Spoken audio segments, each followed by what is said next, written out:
اور آج 800 سال گزر گئے، ہند الولی سلطان الاولیاء غریب نواز کی حکومت ہم سب پر قائم ہے، اور وہاں جو ہاتھ لگانے کی کوشش کر رہا ہے وہ اپنے ہاتھوں کو بچا لے، آگ تمہارا انتظار کر رہی ہے، آگ تمہارا انتظار کر رہی ہے۔ اس لیے کہ اللہ فرماتا ہے من عادی لی ولیا فقد آذنتہ بالحرب، جس نے میرے ولی سے دشمنی کی میں اس کو اپنے ساتھ جنگ کا اعلان کرتا ہوں۔ اور اب تعالیٰ سے جنگ کرنے کے لیے تیار ہو، جو یہ چاہتے ہیں کیڑے مکڑوں کی موت مرو گے، اس سے بھی خطرناک ذلیل ہو کر مر جاؤ گے۔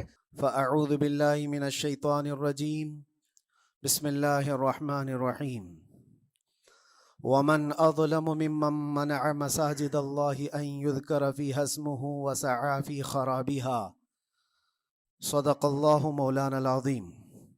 بارگاہ رسالت میں آپ صلی اللہ علیہ وسلم میں درود پاک کا ہدیہ پیش کریں۔ اللہم صلی علی سیدنا و مولانا محمد معدن الجود والکرم وآلہ واصحابہ الکرام وابنہ الکریم وبارک وسلم صلاۃ دائمۃ سرمدا ابدا۔ اللہ عز و جل قرآن عظیم میں ارشاد فرماتا ہے، اس سے بڑا ظالم کون جو اللہ کی مسجدوں میں اللہ کا ذکر کرنے سے روکتا ہے، وہ سب سے بڑا ظالم ہے۔ ومن اظلم ممن منع مساجد اللہ، اللہ کی مسجدیں، اللہ کا گھر اس کے ذکر پاک کے لیے ہوتی ہیں، اس کی عبادت کے لیے ہوتی ہیں، اور جو اللہ تبارک و تعالیٰ کے ذکر سے اور اس کی عبادت سے روکے، اللہ قرآن میں فرماتا ہے وہ سب سے بڑا ظالم ہے۔ میرے عزیزو، تاریخ اگر دیکھتے ہیں ہم تو ہر زمانے میں معرکہ حق و باطل ہوتا رہا ہے۔ باطل طاقتیں ہمیشہ یہ چاہتی ہیں کہ اللہ کے ذکر کو روکیں، کیونکہ طاغوت شیطان جس کا ذکر قرآن میں ہے وہ ہمیشہ سے یہ چاہتا رہا ہے کہ اللہ کا ذکر کرنے والوں کو روک دیا جائے، کیونکہ اس نے اللہ تبارک و تعالیٰ سے یہ وعدہ کیا، چیلنج کیا تھا، لَأَقْعُدَنَّ لَهُمْ صِرَاطَكَ الْمُسْتَقِيمِ، اے رب میں تیرے سیدھے راستے پر بیٹھ جاؤں گا، ثُمَّ لَآتِيَنَّهُمْ مِنْ بَيْنِ أَيْدِيهِمْ وَمِنْ خَلْفِهِمْ وَعَنْ أَيْمَانِهِمْ وَشِمَائِلِهِمْ، اور میں اس سیدھے راستے پر جو بھی گزرے گا اس کو کبھی سامنے سے آ کر بہکاؤں گا، کبھی پیچھے سے آ کر بہکاؤں گا، کبھی دائیں سے کبھی بائیں سے۔ اور اللہ تبارک و تعالیٰ سے شیطان مردود یہ کہتا ہے وَلَا تَجِدُ أَكْثَرَهُمْ شَاكِرِينَ، تو تیرے بندوں میں شکر گزار بندے نہیں پائے گا۔ مطلب یہ ہے کہ ابلیس لعین مسلسل یہ کوشش میں ہے کہ اللہ تبارک و تعالیٰ کے بندوں کو اس کے ذکر سے دور کرے، اس کے شکر سے دور کرے۔ آج بھی وہ کیفیت ہم دیکھتے ہیں کہ سب سے زیادہ اللہ کے ذکر سے روکنے کے لیے جو شیطانی طاقتیں کوشش کر رہی ہیں، مگر میرے عزیزو یہ تمہارا امتحان ہے، تمہارا امتحان ایسا کہ کبھی یہ مت سمجھنا کہ تم خالی ہو، کیونکہ قرآن پاک اللہ تبارک و تعالیٰ 21ویں پارے میں فرماتا ہے اَحَسِبَ النَّاسُ أَن يُتْرَكُوا أَن يَقُولُوا آمَنَّا وَهُمْ لَا يُفْتَنُونَ، کیا لوگ یہ گمان کر کے بیٹھے ہیں کہ وہ ایمان لے آئے تو ہم ان کو آزمائیں گے نہیں، یا ان کو چھوڑ دیا جائے گا؟ جو ایمان لایا ہوا بندہ ہے وہ آزمایا جائے گا۔ ایمان اگر تمہارے پاس ہے تو تمہیں امتحان سے بھی گزرنا ہی ہوگا۔ یہ ایمان کسی حلوہ پراٹھے کا نام نہیں ہے کھا کر کے مست نیند سو جائے، پھر اسے اس دار فانی میں، اس دنیا میں امتحانات سے گزار کر کے اپنے ایمان کی کسوٹی کو دکھانا ہوگا۔ اسی لیے قرآن یہ بھی کہتا ہے کہ تمہیں کیسے کیسے آزمایا جائے گا، وَلَنَبْلُوَنَّكُمْ بِشَيْءٍ مِّنَ الْخَوْفِ وَالْجُوعِ وَنَقْصٍ مِّنَ الْأَمْوَالِ وَالْأَنفُسِ وَالثَّمَرَاتِ، ہم تمہیں آزمائیں گے کبھی بھوک سے، کھانے کی قلت سے، اور کبھی خوف سے، ڈر آئے گا تمہارے پاس، اور پھر اللہ تعالیٰ فرماتا ہے کبھی مال و دولت کی کمی سے، وَنَقْصٍ مِّنَ الْأَمْوَالِ وَالْأَنفُسِ، کبھی لوگوں کی جان چلی گئی ہو، کثرت سے تمہارے عزیز مر گئے، یہ بھی آزمائش ہے، اور پھلوں کی کمی، اللہ تعالیٰ فرماتے ہیں یہ 5 چیزیں ہیں جو تمہاری زندگی میں آئیں گی اور تمہیں آزمایا جائے گا، اور ان کمیوں کے وقت تمہارا ایمان دیکھا جائے گا تم کیا کہتے ہو۔ اور اللہ تعالیٰ فرماتا ہے جب کبھی تمہیں بھوک سے آزمایا جائے، خوف سے، ڈر سے آزمایا جائے، اور مال کی کمی سے آزمایا جائے، امتحان لیا جائے، تو اس وقت جو بندہ یہ کہتا ہے، اللہ فرماتا ہے انا للہ و انا الیہ راجعون۔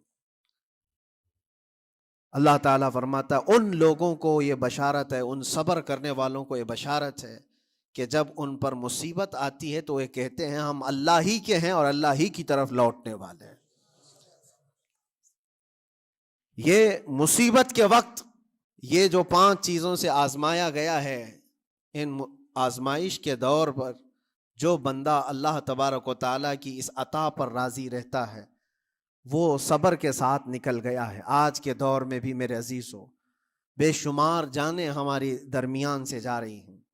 آپ کو اندازہ ہے موت اتنی عام ہو گئی ہے، اتنی عام ہو گئی ہے کہ اب لوگوں کو موت پر کوئی افسوس بھی نہیں ہوتا۔ ہر دن خبریں موت کی سرخیاں چھاپتی ہیں۔ 100-200 کی موت کوئی معنی نہیں رکھتی آج۔ فلسطین کے نہتے بچوں میں تقریباً 45,000 لوگ سال بھر میں مر گئے۔ 45,000 کوئی تعداد ہوتی ہے کہ نہیں ہوتی؟ اتنی بڑی جانوں کا جو نقصان ہے یہ آزمائش ہے، اور یہ جانوں کے ذریعے سے آزمائش تھی۔ مال کی کمی کی آزمائش تو ایسی ہے، ملک شام، یمن، بہت سارے ایسے ٹوٹے پھوٹے علاقے، عراق، جہاں پر لوگ کھانا اور دوائیوں سے جوجھ رہے ہیں اس طرح سے کہ وہ گھاس کھانے پر مجبور ہیں۔ بہت سارے ایسے علاقے جہاں پر چھوٹے بچے پھینکے ہوئے کچرے میں سے دانے چن کر کے کھا لیا کرتے ہیں، وہ اپنے پیٹ کی اس آگ کو بجھانے کے لیے دانے دانے کے لیے ترس رہے ہیں۔ یہ بھوک کی آزمائش ہے، مال کی کمی کی آزمائش ہے، جانوں کی آزمائش ہے۔ عزیزان گرامی وقار، اور پھر خوف کے ذریعے سے جو آزمائش ہے وہ ہم دیکھ رہے ہیں آج۔ خوف ظالموں کے ذریعے سے تم پر مسلط کیا جائے گا۔ ہر آدمی ڈرا سہما ہوا، ہر آدمی اپنے اندر ایک ڈر لیے بیٹھا ہے کہ نکلوں گا تو کیا ہو جائے گا۔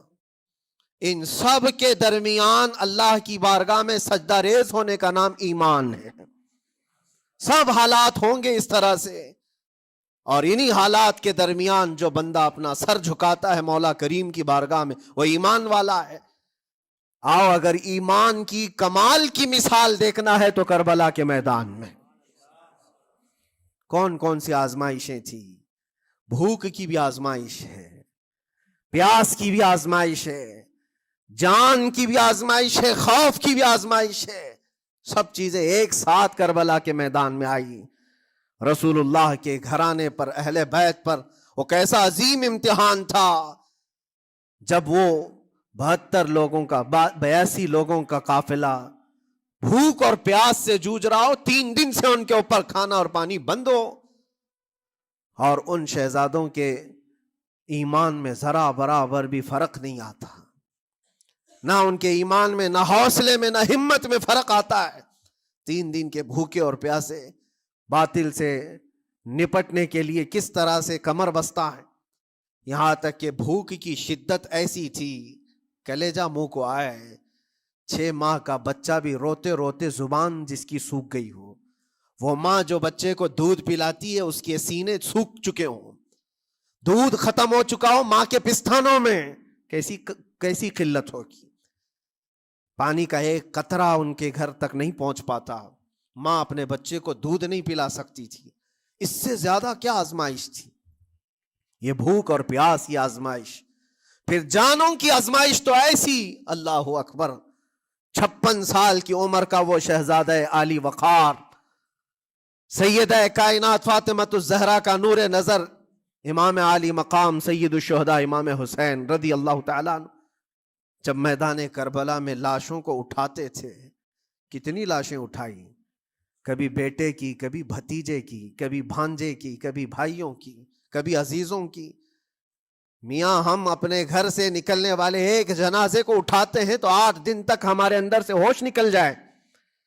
کوئی اپنے بچے کو اپنے ہاتھوں سے دفن کر کے دیکھے پھر کیفیت پتہ چلتی ہے.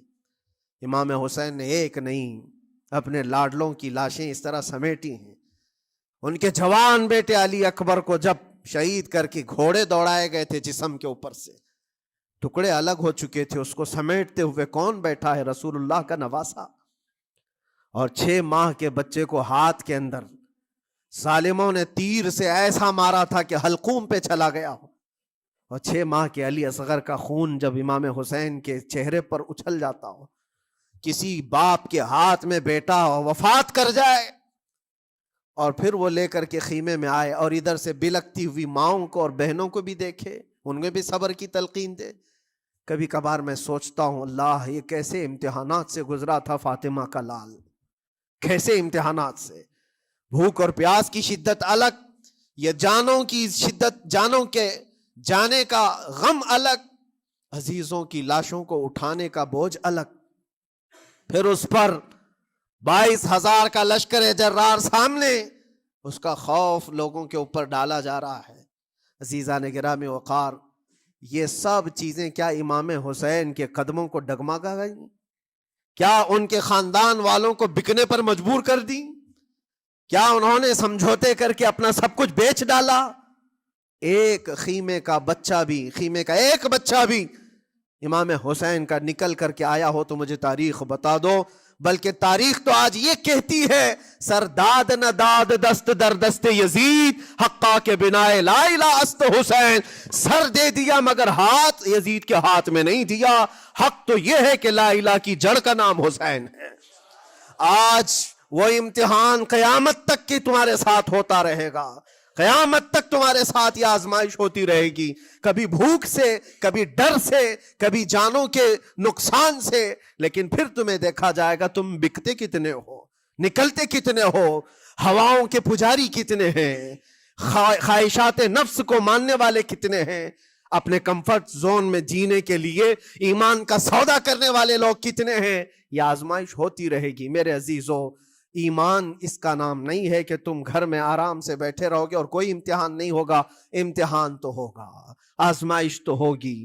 آج جو بھی حالات ہیں اس پر میں یہی کہوں گا, ایک بات ہو سکتا ہے کروڑوں مسلمانوں کے دلوں میں آج یہ نروس پن آئے, اتنے برے حالات ہوتے ہیں, اللہ ہمارے ساتھ ہے یا نہیں؟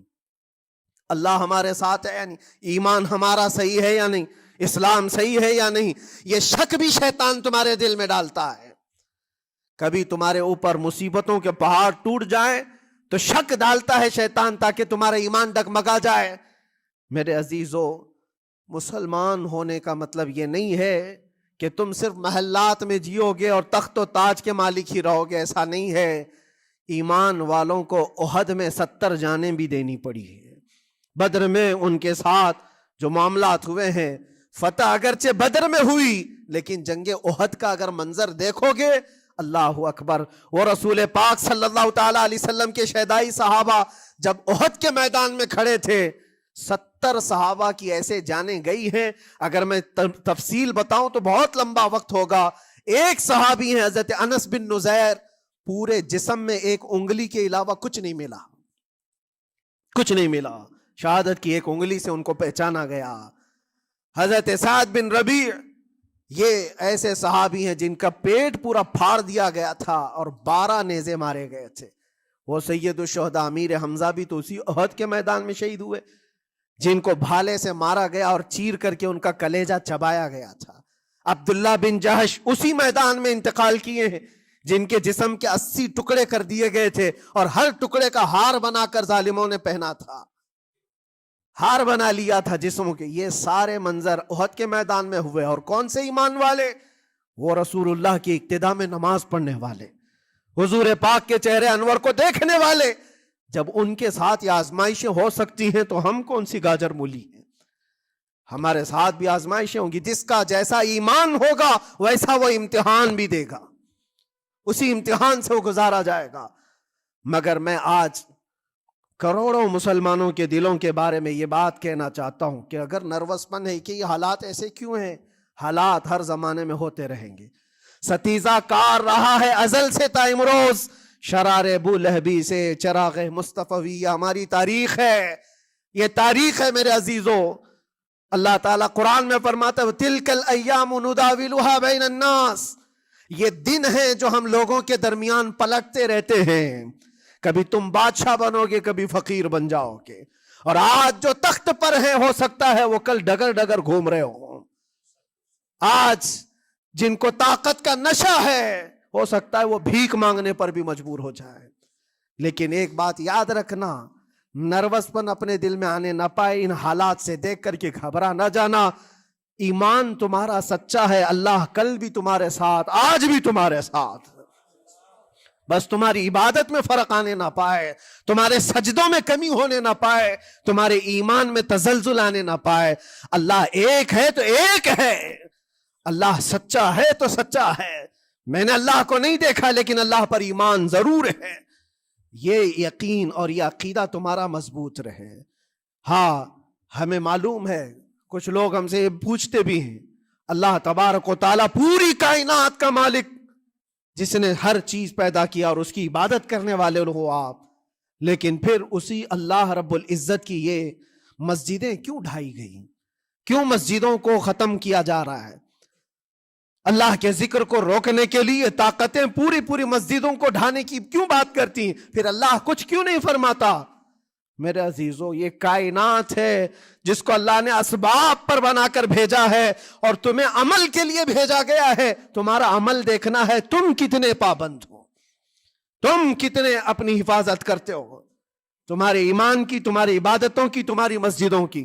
تم مسجدیں خالی کر کے گھوم رہے ہو، فجر کی نماز میں اپنے گھروں پر سوئے ہو اور پھر اللہ کے گھروں کی حفاظت کی بات کر رہے ہو کہ مسجدیں ڈھائی جا رہی ہیں، مسجدوں پر آکرمن ہوتا ہے۔ یہ ساری باتیں کیوں؟ تم جب ان صفوں کو خالی کر دو گے، یہ مسجدیں چیخ چیخ کر پکارتی ہیں اللہ کی بارگاہ میں، پل بھر میں بنا لی، شب بھر میں بنا لی مسجد تو ایمان کی حرارت والوں نے۔ من اپنا پرانا پاپی تھا، بچپن سے نمازی بن نہ سکے۔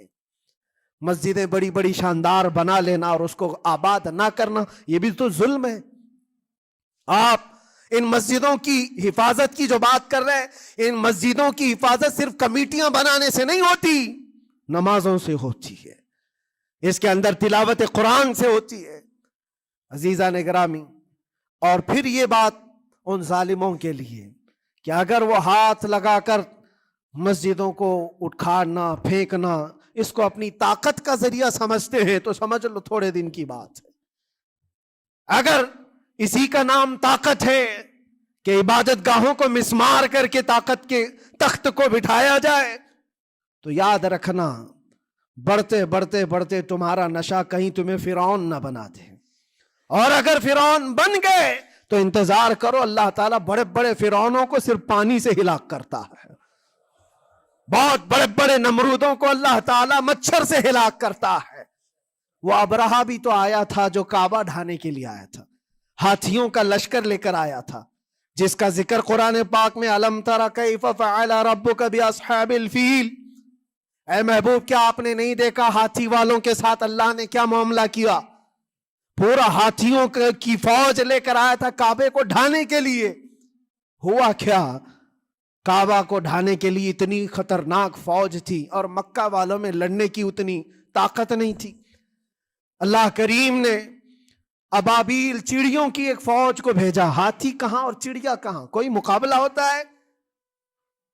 کوئی مقابلہ ہے؟ تصور میں نہیں آتا، لیکن رب تبارک و تعالیٰ کا ایک دستور ہے، بڑی بڑی طاقتوں کو چھوٹی طاقتوں سے ہلاک کرتا ہے۔ چھوٹی چھوٹی سی چڑیاں ایک ہاتھ میں تمہارے آ جائیں، ایک چونچ میں اور دو پاؤں میں کنکریاں لے کر آتی تھی، اوپر سے صرف وہ کنکریاں گراتی، ہاتھیوں کے پیٹ پھٹ جاتے اور آگ لگ جاتی تھی۔ اللہ تبارک و تعالیٰ کی طاقت کا یہ مشاہدہ، قوت کا ایک ہلکا سا اظہار جو مکہ کی ان وادیوں میں ہوا، منا، اور اللہ تعالیٰ فرماتا ہے فَجَعَلَهُمْ كَعَصْفٍ مَأْكُولٍ، اللہ نے ان کو ایسا کر دیا جیسے کھائی ہوئی مرغی ہوتی ہے، نوچ نوچ کر کے کھا کر چھوڑی ہوئی مرغی ہو۔ پوری فوج کی حالت ایسی ہو گئی تھی۔ کعبہ مکرمہ کو ڈھانے کے لیے آئے، تب اللہ تبارک و تعالی